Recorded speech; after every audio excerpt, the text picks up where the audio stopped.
The Endless Golf Podcast, brought to you by Toyota. And welcome into another edition of the Endless Golf Podcast presented by Toyota. Joining me today is an Ocean City icon and a dear friend, Billy Carter. And Billy, it's great to have you on the podcast. And certain with your journey to Ocean City, there's certainly a lot to talk about. Yeah, thanks, Bobby. I appreciate it. Yeah, glad to be here. Absolutely. Well, I'll tell you what, before we get started, we have to talk about a dear friend that we lost back in January. We were at his celebration of life at his restaurant, the Hobbit restaurant, and we're talking about, of course, Tommy Hiderman. Tommy was a mentor for me, and I know you and Tommy shared kind of the same journey to Ocean City, the same timeline. It's amazing. We had like almost parallel voyages through Ocean City. We started about the same time, and we became just friends just instantaneously. I mean, we just had so much in common, and we both wanted to do the same thing. He wanted to own a restaurant. I wanted to own a restaurant, and I remember I told him, you know, I don't know about cooking. And I said, that's never been my forte. And I remember him, I'll never forget, Tommy goes, if you can read, you can cook. And I started thinking, you know, I mean, he might be right there. Like that. That sounds exactly like Tommy. Well, but he's a great guy. He really was. And for me, I met Tommy in the early 90s, and we became dear friends. And our relationship really, Billy, was about golf. We played a lot of golf together. He kind of taught me how to compete on the golf course. If any of you out there who know Tommy Hiderman know that he was a fierce competitor. He did not like to lose. And I always tell people this, you know, I loved him so much, and there was nobody I'd rather have as a partner, but when he wasn't my partner, there's nobody I'd rather beat more. That's right. But he was an interesting guy, and I thought the world of him. And we really, for not seeing one another that much, I considered him a great friend of mine, and I know Tommy's always said that he felt the same way about me, and even Mary Jo has said how much Tommy talked about me and how we just had so much in common, you know. And he was a really interesting character, and he was a great guy and very successful and loved by everyone. And I really enjoyed his company over the years. I miss him. And we all will miss him for sure. And you mentioned Mary Jo. You know, you can't. It was always Tommy and Mary Jo, just like it was Billy and Madeline, like it was Mackie and Pam. And right. you know, it's kind of a crazy time when you look at that generation, that era of Ocean City. And then, of course, Tommy had three wonderful boys. Matt, Garvey, and Michael, and just you couldn't ask for three better young men. And they spoke at the celebration, and you could tell what they meant to him. It's obvious, and the impact that he had on their lives. So that's a great family. He will be missed, and you know, we look forward to seeing their kids, the boys grow, and always spending time with Mary Jo as well. So we'll keep Tommy's spirit alive for sure. Absolutely. Well, Billy, you know, we mentioned your journey, and you know, you grew up in Frostburg, and yes, and kind of cold up there in Frostburg, right? So hence the name Frostburg. But actually, it was a guy named Frost, but it was appropriate. You know? And you said, "Get me out of here! Send me to Ocean City." How did you get to Ocean City, Maryland? Well, I came down here as a kid. We came every year the third week of July, and stayed in the same cottage. And I think my parents felt that they owned that cottage. They didn't think anybody else ever stayed there. My father would fix the windows, and if they needed silverware or something, he would go out and get it. But when I got to be in high school, I didn't come with them because I was playing ball or doing other stuff, you know. So I hadn't been in Ocean City for about 10 years, and I had a construction job in college at the end of my freshman year, and it fell through. I'd been there the year before. I didn't have a job. It was like in June, and you know, the only thing I could think of was maybe if I went to Ocean City, I could get something, you know. So I came to Ocean City by myself. I didn't know one person in Ocean City. And I was riding down Coastal Highway, and I saw the sign, The Embers. And I remembered my parents taking me in there when I was like 10 or 11 years old. I pulled in and went in the back door, and there's a little bit more story to that, but we don't want to bore you. But Irving Wolf, if anybody remembers Irving Wolf, he was a legend in Ocean City. He ran the Embers and he picked me out of a lineup. I stopped and changed my clothes. You know, supposed to go for a job interview. We're looking good. Look good. Look good. Well, yeah, I got to look good. So he said, "Come in here," you know. And I went in the back door with him and of the kitchen, and he hired me as a busboy. And I'd never been a busboy. I'd never worked in a restaurant. As a matter of fact, I don't think I was ever in any other restaurant as nice as the Embers. I couldn't believe I was working there. That's the way it was back in those days, right? The Embers, I didn't realize was a spot. Right. After work you would go out to parties and stuff, and you'd run into other people that were working other places, and they always said the same thing. The thing was, where are you from and where are you working? I go, I'm working in the Embers, and they would all say the same thing. How'd you get in there? But it was. I learned a lot. There were a lot of great people working in there that went on and had their own restaurants.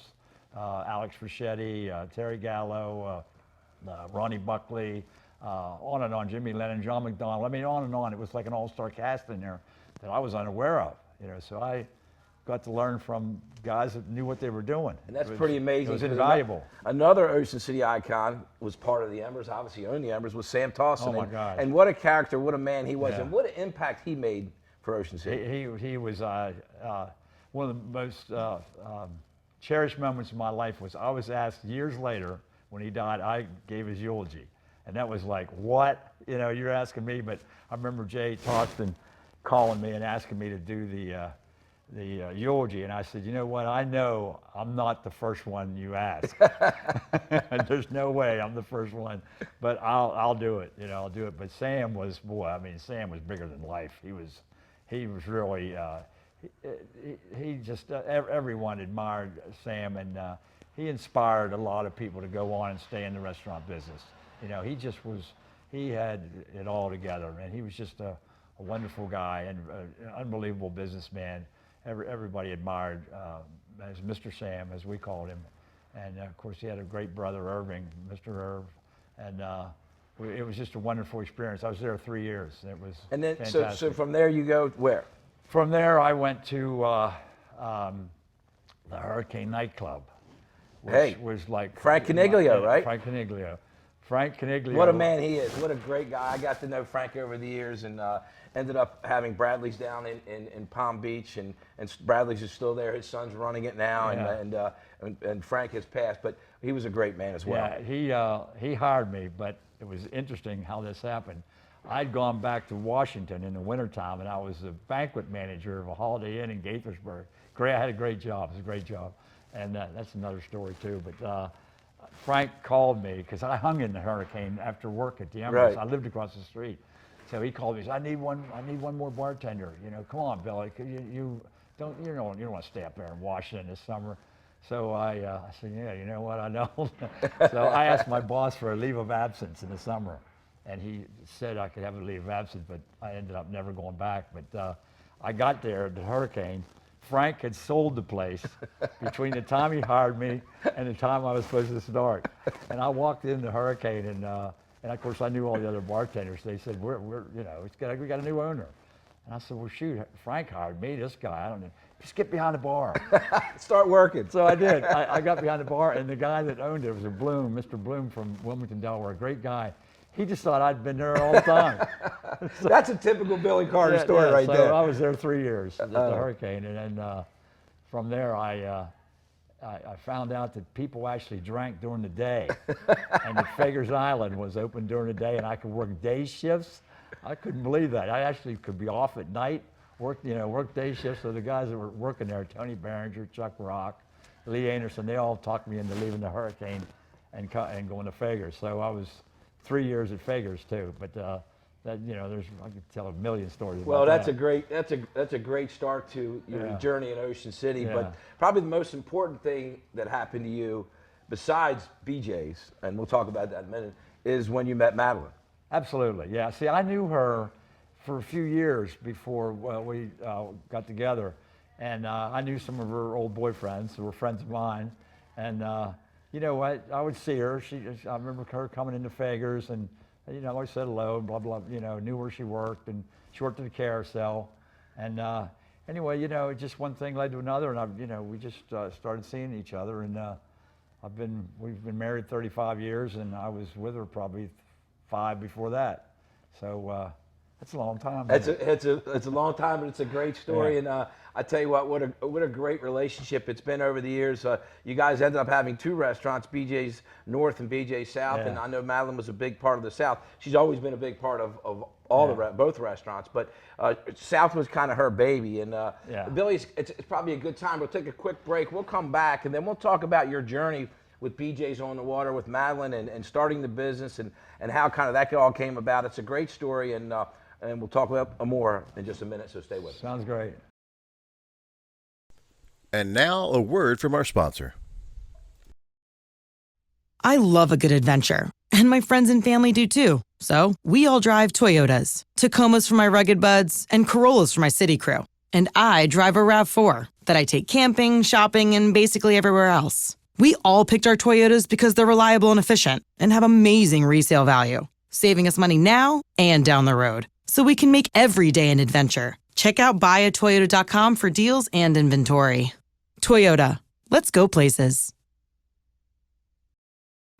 And welcome back into the Endless Golf Podcast presented by Toyota. Staying with me is Billy Carter from BJ's on the Water, the iconic place that so many memories were made over the years, Billy. And I got to tell you, we talked about your journey up to BJ's, and it was from Fagers, then BJ's. Yes. How did that happen? At the time, I had leased the Riptide Bar on 28th Street. We had the first pool bar in Ocean City, the first bar that had daytime entertainment. We had a band every day. That was after you found out you could drink during the day. That's right. That's right. Yeah, that's right. Well, the drinking during the day was just a thing. I didn't know you could actually tend bar during the day. You know, the people did go out during the day, and so it was like instead of having like working 6 nights, I'm like 3 days, 2 nights. It was fantastic, you know. But yeah, and I got my real estate license. I understood that every bartender in town had to have a real estate license, so they fired you. You know? So I was working for Gene Parker, and we got along great, and I was selling property for him during the day up at Cane Woods. We sold those lots in Cane Woods at the time. They were called Parker Estates. It's right in front of Tiburon. It's on the, How much were those lots back then? They were $6,500. $6,500 for a lot in Cane Woods. And I had an $800 commission. We thought I was Donald Trump. And we, instead of selling them, we should have been buying them. Right. You know, we actually were like high five. We cut a deal with a guy, Mr. and Mrs. Jones from Dundalk or something, would buy a lot. And we'd be doing high fives, you know. I can't believe they bought this. Meanwhile, their lot is worth like $350,000 now. You know, it's so amazing how it's changed over the years. If you know Tiburon, you know where Tiburon is. Sure. Well, Tiburon was supposed to be more Tiburons all the way out to Fenwick Ditch. Did you know that? No. Well, what happened was the market went south when I was working there, and Gene had to rezone that whole area into single family residential because he knew if he sold or built townhouses there or condos, they wouldn't sell. So to keep that property, he turned them into lots, and we sold the lots. That was actually a blessing in disguise for that community, absolutely, for sure. Yeah. But we became good friends, and then he would come into Fagers. I worked at Fagers at night, and he would come in at Fagers, and one thing Gene always said was the reason he was really impressed with me was all the years that he came into Fagers, I never bought him a drink. That's funny. He's the guy I want for a partner. I can trust that guy. Yeah. I'm his boss. He can't give me a drink. So you ended up having an opportunity to get to get BJ's, and you had some great partners as well. Oh my God, yeah. But there was a piece of a parcel of land right there where BJ's ended up. Gene's office was in front of it, and we used to walk around back there, Gene and I, and envision, like, you know, we getting into something. Gene was interested. Of course I was interested in it. But that's he owned the property with like 4 or 5 other doctors, a couple guys from dentists from Georgetown University, and so Gene and I incorporated and bought those guys out, and we built BJ's, and we built it on the cheap, and we never thought. I really never thought I'd be there more than 2 years, and I'd be like gone, thrown out, or whatever. I mean, I didn't look at the long run, you know. Right. I was like 27, I think, and we you know, really, we ended up building BJ's for the next 41 years because it was never built right. Just adding on and changing. Adding on, changing, redoing it. Because I mean, I can't remember what we had like 75,000 or something in the whole restaurant. You know, I mean, we had to hurry up and open it up before it fell down. So it kind of morphed into itself. Yeah, into and we were always adding on, as you know. I mean, it's when we sold. It was what year did you start BJ's? August of '79. 79, yeah. Yeah, I got here in '82. So yeah, we were supposed to open in May, and it got delayed. We got so late that we almost said bag it and don't open up in August. Wait till next spring. So when we finally did get open in August, well, of course we had no money, and we didn't get our liquor license yet. So we opened up. No, we had liquor. We didn't have food, and so by the time we got our act together, the season was over, and you were broke. The bills were right. And Gene's probably going, Yeah, it was like, what did I get into? Yeah, but it ended up being great. And then Gene, he I think he was my partner for 3 or 4 years, and he just I'll tell you, smoking. He just didn't like the way the bar action was going. Like if you remember dram shop laws were always in the forefront, and that's if you have a drink at BJ's and you go out and you run over somebody. Right. They blame the owner of the restaurant. You know, it goes back to him. It's never passed, but Gene was really thought it would, and he didn't really like that kind of exposure. You know, so it was a great relationship, great partnership. We were friends till he passed, and I think the world of him. You know, I put him right up there with Sam Toston, and it was great. And I had Jay Prettyman from the Rusty Rudder, became my good friend during that time, and I talked him into buying out Gene. So now we're back to BJ's. It was Jay and I, you know. So Jay was my partner for 4 or 5 years, and then he got out, and Bruce and Chip came in, yeah. So I had some interesting partners, and you know, I may be one of the only guy, and I had a couple partners. Gene and I had to bring in a couple people at the very beginning. I don't think you would know who they were, but all told, I probably had like 6 or 7 partners, and I always thought I might be the only guy that actually speaks to all my old partners. And let me tell you something, Billy. This is a, you know, taking my hat off and throwing some flowers to you. I've never heard any of your partners say a bad word about you, and you know, we all know partnerships in business are not easy, and you know, they absolutely trusted you, they adored you, and you did a great job, and you were that guy. So you know, that's I'm not surprised by that. Yeah, I think about it a lot because I admire all those guys. I always thought most of the times the last time you see your partner is usually in court, you know? And we never went to court for anything.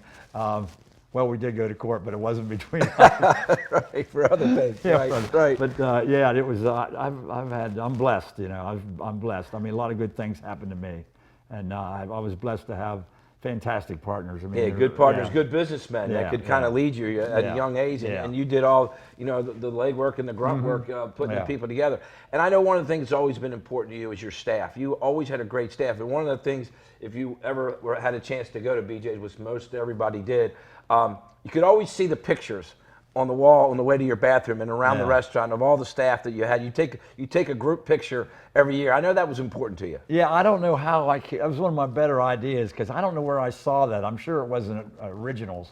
It came from somewhere. I stole it from somebody. But yeah, well, Tommy being, Hiderman had all the pictures of just people enjoying things and having a good time at the Hobbit, which was a great idea. That was a great idea too. But it's unbelievable how, I mean, those pictures were priceless. People that came in every day would still go to that picture and see themselves, or if they had friends from out of town, you know, the first thing they did when they came in BJ's was show them, there's when I worked there in '84, you know, or there's my old girlfriend, and you know, there's my first wife, you know, it's, you know, but it never stopped. And we were worried about the last. Do you have time for this? Sure. The last day, we were always worried somebody was going to steal them. You know, take right. them off the last day, especially that whole week. So I had everybody kind of keeping an eye on the pictures, and. So I was happy that nobody took it. And then the last minute, it was like 1 o'clock in the morning, our last day. I looked, one of the pictures is gone. So it was 1989, and it was the year Madeline and I got married, and so she was really upset, Right. you know. So I thought, well, 1 out of 41. That's not that bad. That's not that bad. So I kind of got over it. But one day I was out in my yard, and this was like a month later, maybe 2 months later. This guy comes down the driveway in his truck. He's yelling, "Billy, Billy," you know. And I didn't know who it was at first, and I saw him. And his wife worked for me years before. I got something you might be interested in.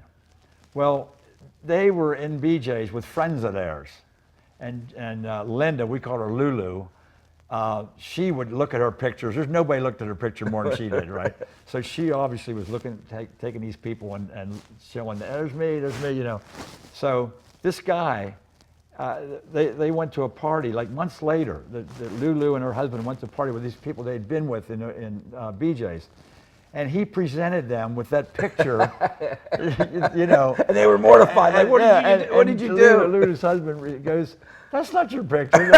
That's Billy's picture." He said, "Oh, you stole it from him." So he took it back from him and brought it back to me. So I have all of them. Oh, that's amazing. Yeah, that's amazing. But it was a couple months later. That's crazy. But Yeah. you know, and so in '89, you and Madeline get married, and then what year did you open BJ South? We opened in '87. So we were together, but we weren't married yet. But we opened '87. We bought the property from Frank Hanna. He had bought it from Jack Bunning and only had it for like a month. It was called, no one knows it, Beach Bum Browns. I don't know if Yeah, I don't even remember that. Yeah. It, from like April to like June of '87, Frank owned it from Captain, because no one really even knew he was a middle guy. He just ended up changing his mind or went to do something or whatever, and he talked us into buying it. And but it was he was relieved, and he really wanted out of there. And I was kind of a little hesitant about it too, but it ended up being a great. It was a great deal. We did very well. It was a great run. How many years?